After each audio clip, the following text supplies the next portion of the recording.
ਸਤਿ ਸ੍ਰੀ ਅਕਾਲ ਜੀ। ਅੱਜ ਅਸੀਂ ਲੱਗੇ ਸੀ ਬ੍ਰੈਡ ਟਿੱਕੀ ਬਣਾਉਣ। ਬ੍ਰੈਡ ਟਿੱਕੀ ਵਾਸਤੇ ਜੋ ਸਾਨੂੰ ਸਮਾਨ ਚਾਹੀਦਾ ਹੈ, ਉਬਲੇ ਹੋਏ ਆਲੂ, ਬ੍ਰੈਡ, ਪਿਆਜ਼, ਹਰੀ ਮਿਰਚ, ਲੂਣ, ਜੀਰਾ, ਲਾਲ ਮਿਰਚ ਤੇ ਹੈਗਾ ਬ੍ਰੈਡ ਦਾ ਚੂਰ। ਇਹਨੂੰ ਅਸੀਂ ਥੋੜਾ ਭੁੰਨ ਲਿਆ ਹੈ।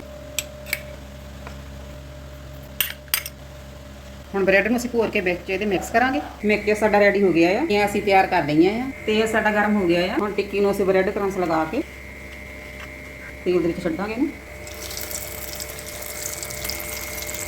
ਹਾਂ ਜੀ, ਬ੍ਰੈਡ ਟਿੱਕੀ ਸਾਡੀ ਰੈਡੀ ਆ। ਤੇ ਵੀਡੀਓ ਵਧੀਆ ਲੱਗੀ ਲਾਈਕ ਸ਼ੇਅਰ ਜ਼ਰੂਰ ਕਰ ਦਿਓ ਤੇ ਚੈਨਲ ਨੂੰ ਸਬਸਕ੍ਰਾਈਬ ਕਰ ਲਿਓ।